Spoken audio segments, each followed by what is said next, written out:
Hi, welcome. We are doing 12-7 notes, last set of notes for section 12, and it is on page 72 in your note guide.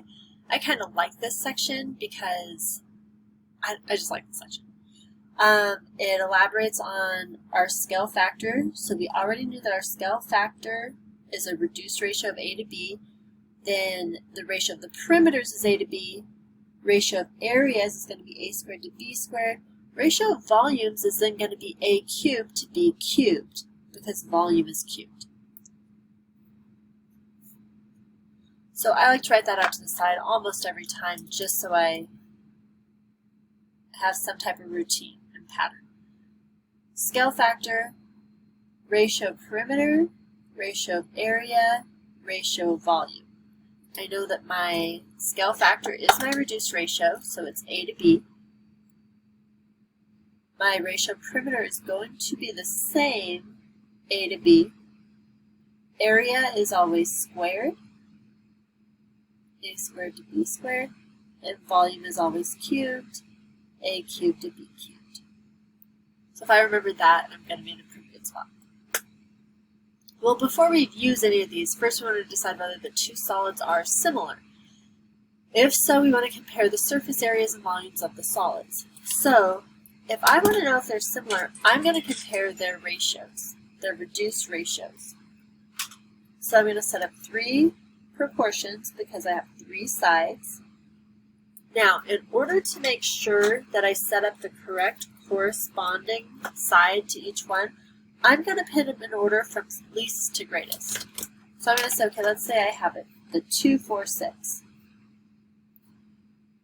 So to know that, and again, I'm putting the smaller rectangle on top and the larger rectangle on bottom. To make sure that I'm putting them in corresponding order, I want the smallest one. So even though the 2 was the smallest, I'm not going to put the 2 and the 12 together, even though they look like they're in the same spot. I want to put the 2 and the 6 together. Medium will be 8, large will be 12. That way I have my small, medium, large sides. Okay, if their ratios are the same, if they, what's it say here, determine if we have reduced ratios and they're the same, then I know they're going to be similar. Well, 2 over 6 is going to reduce to 1/3. Is that going to equal 4/8? No. That one is not going to work. What about these two here? 4/8 will reduce to 1/2. What about 6/12? 1/2. These two do reduce to 1/2, which is good. All three of them have to be 1/2 for them to be similar. Since all three of them are not the same, then these are not similar rectangles. Come over here and do the same thing.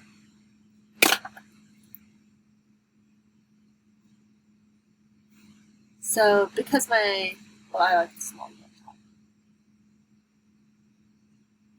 I'm going to go 1, 1.5, 2.5.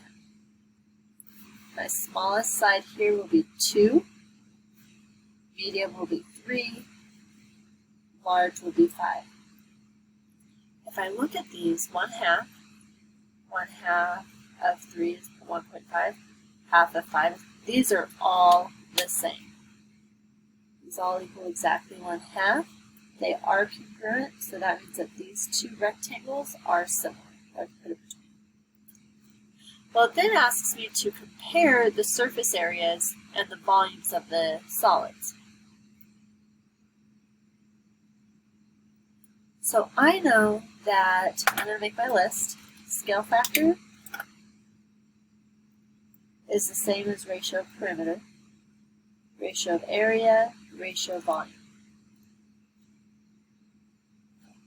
So my scale factor is going to be 1 to 2. Ratio of area will be 1 to 4. Ratio of volume is going to be 1 to 64. That's going to be my comparison. Okay, I'm going to go to the next one. See if you can write down your list off to the side and set up an expression or a problem. This is not 64. It's 2 squared is 4. 2 cubed is 8. In my head, I took the 4 and I cubed it. So remember, the scale factor, ratio of perimeter are the same. Ratio of area is squared. Ratio of volume, you cube the scale factor. So coming down to these next two down here at the bottom, two rectangular prisms are similar with a scale factor of A to B, and it is 1 to 4. So I'm going to go ahead and write my scale factor is 1 to 4. Now I like to personally fill this in right away. Corner video camera might be messed up today. I'm not really sure. And I can't fix it. So, there we go. Okay, so our scale factor is 1 to 4. I like to write this to the side so I have kind of a reference to go by. So if my scale factor is 1 to 4, square it, I get 1 to 16. And if I cube it, 1 cubed is 1, 4 cubed, this is where I get 64 down. Okay, so I know the base information that I need. Two rectangular prisms, 1 to 4, find the surface area and volume of prism B, given that the surface area of A is 28. So let's work with the surface area first. I like to make a proportion setup, and I kind of make a chart with it.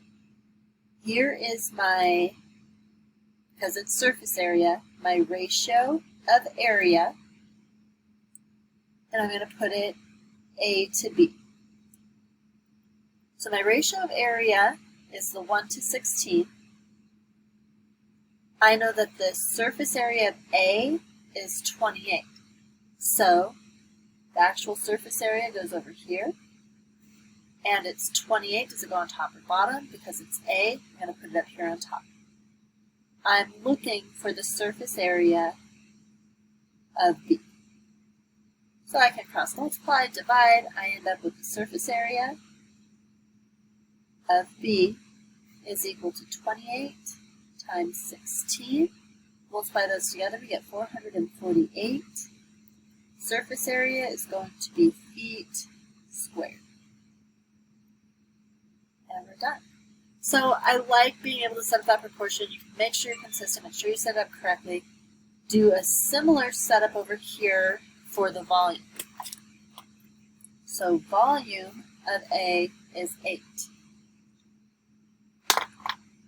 So here's surface area of A was 28, that's where that went. So here, instead of my ratio of area, now I want the ratio of my volume. The two things I'm comparing are my A and my B shapes, and I'm comparing them to the actual volume, not the ratio of volume, the actual volume. So the ratio of volume is going to go here, and I already have it written down, is 1 to 64. The volume of A is 8, so that goes on top where I have the 8. I'm going to look for the volume of B. Cross multiply, I get that the volume of B is equal to 8 times 64, which is 512.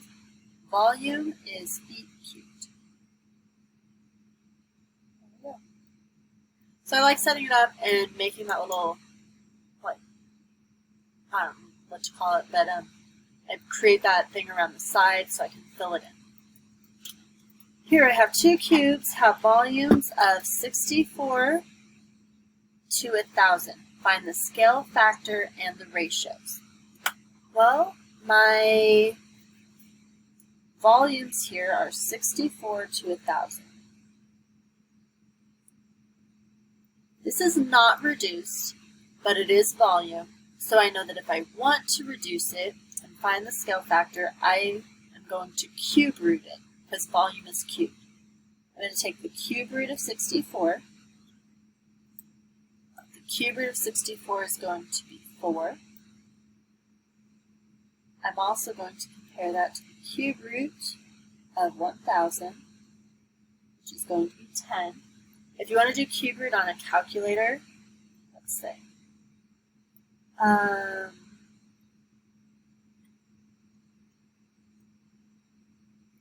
don't know where it is right away. I will come back and find it and show you. I don't see it immediately on there. Okay, so you can do cube root, but 410 is not reduced. So you do want to reduce this, and then you could get your scale factor, your reduced ratio, is going to be 2 to 5. That means that my scale factor, my ratio perimeter here is 2 to 5. and the ratio. Look, it says find the scale factor, 2 to 5, and the ratios of the surface areas. Well, surface area, I'm going to square those, 4 to 25. And if I cube that, 2 cubed is 8, 5 cubed is 125. This is the reduced ratio. So this one's not quite reduced. That's just what I used to create that. The actual ratio of volume is 8 to 125 once you reduce it. So there you go. We are going to go to the second page. I'll be right back. Okay, so I filled in some things here. If you want to fill them in as we go. Find the missing measures in the table given that the ratio of the lift powers equals the ratio of the volumes of the spherical balloons.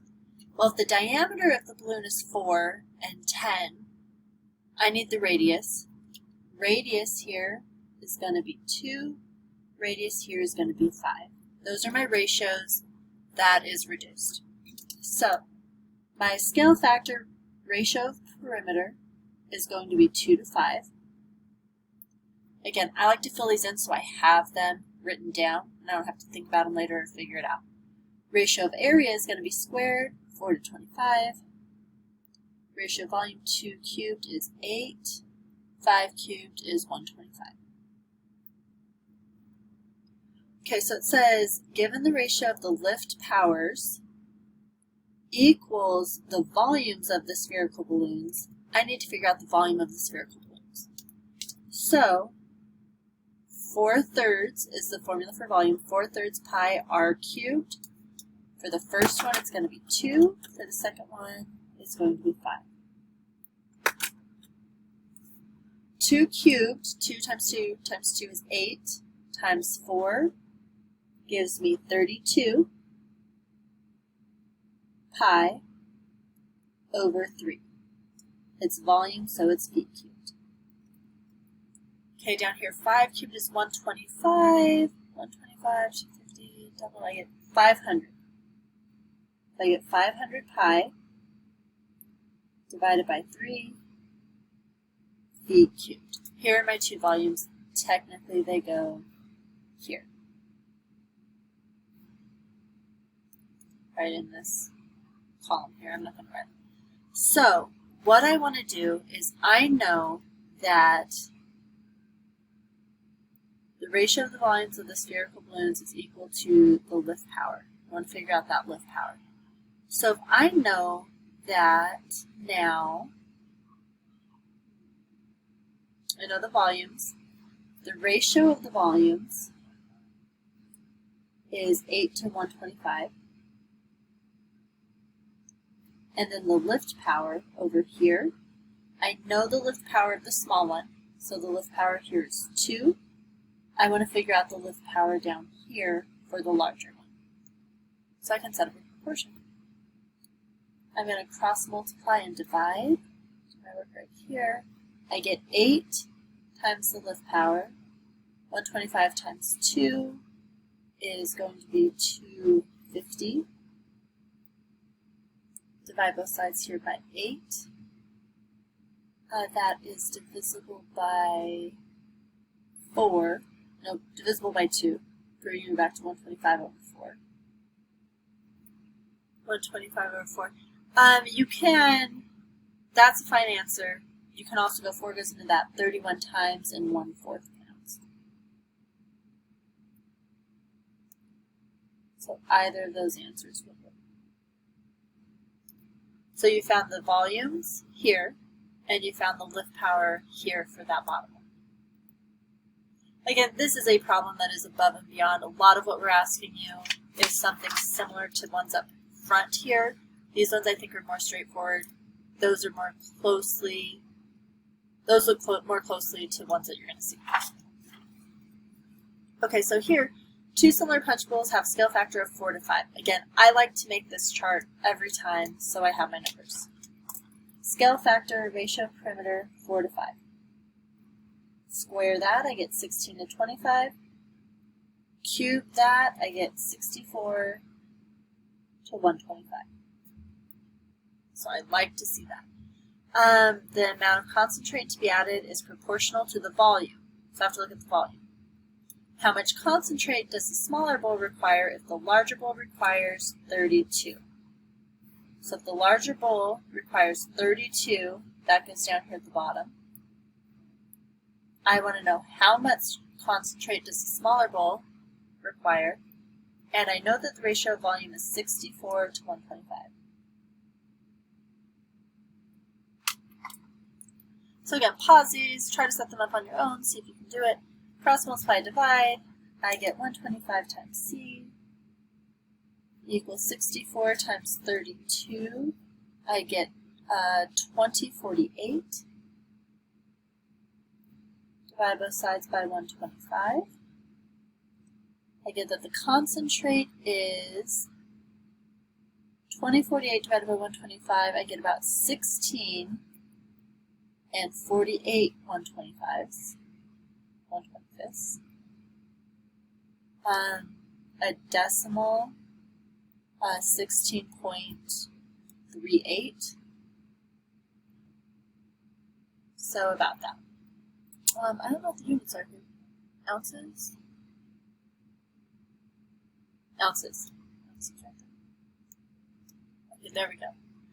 Okay, our last two problems here.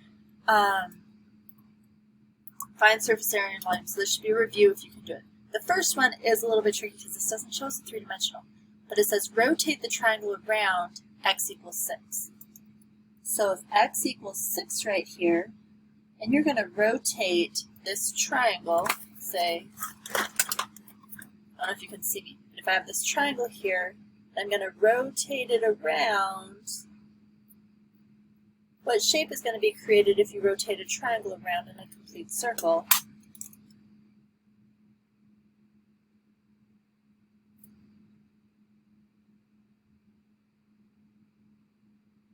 You're going to create this cone, right?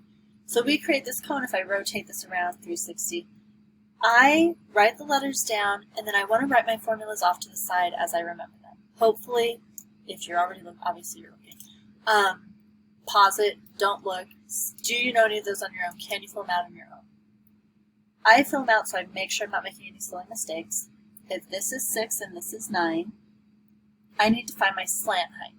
I'm going to have to use Pythagorean theorem. I'm going to do Pythagorean theorem down here at the bottom, just because I don't have a lot of room. So I'm going to go ahead and do 6 squared plus 9 squared equals c squared, 81 plus 36, 117. 117, if you add those together, 7, 8, 9, that's going to be divisible by 9. So I get square root of 9 times square root of 13. I get that c is equal to 3 root 13.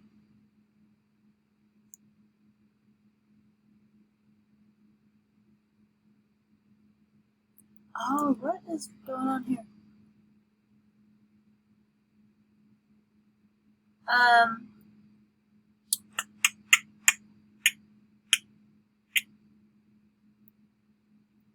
Okay, my answer is not going to match what I did last year because of where this stood.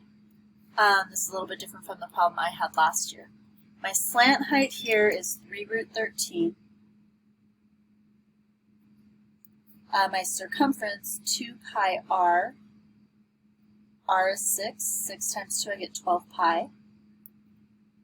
I'm going to have 1/2 of 12 times 3 root 13. So I get 6 times 3, I get 18 root 13. Half 6 times 3, 18 root 13. So these, I don't know what the units are. Units, area is unit squared. Base area is pi r squared. 6 squared is going to be 36 pi. Now surface area, remember I only have one base. It's the lateral area plus the base area. These are not like terms, so I am just going to write 18 root 13 plus 36 pi Areas, remember, are units squared, units squared. Volume down here is going to be 1/3. Area of the base is 36 pi. Height, in this case, is 9. 1/3 of 9 is 3. 3 times 36 is going to be 108 pi. Volume is going to be units cubed.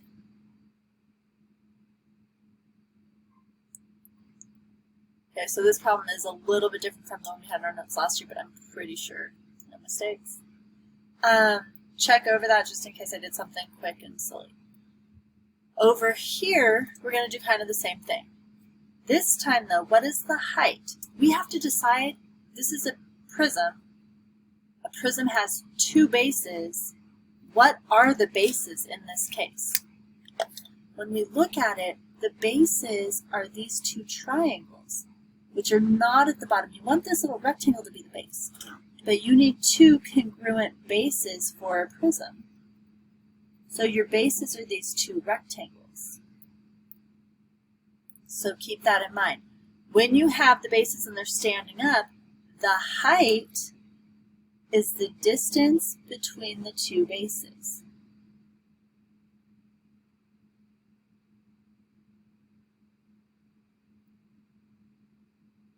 So if you took that triangle and set it down on its side, the height here is going to be 10 centimeters. The perimeter of the base is 12.5. I need to know the hypotenuse. Hopefully we recognize this. This is one of our Pythagorean triples. You can always do a Pythagorean theorem. 5 squared plus 12 squared, 25, 144, I get 169. Square root of 169 is going to be 13. Hopefully we recognize our 5, 12, 13 by now. Add those together, I get 25. I get 30 centimeters for my perimeter. Perimeter times height, 30 times 10, I get 300 centimeters squared for my lateral area. Now the area of the base in this case, remember, is our triangle. 1/2 base times height. 1/2 the base of the triangle is 12. The height of the triangle is 5. So I get 30 centimeters squared. My lateral area here now is, my surface area is the lateral area plus 2 of the bases, because you have 2 bases in a prism. I get 360 centimeters squared. And now down to my volume. Volume is area of the base times the height. Area of the base is 30. Height is 10. I get 300. Volume is centimeters cubed. There's kind of a lot today, but it is definitely routine, procedure, steps, like doing the same steps over and over and over, making sure you're setting it up, following those steps and guidelines. Good luck. I will see you next time. Come to class if you have any questions. Have a fabulous day.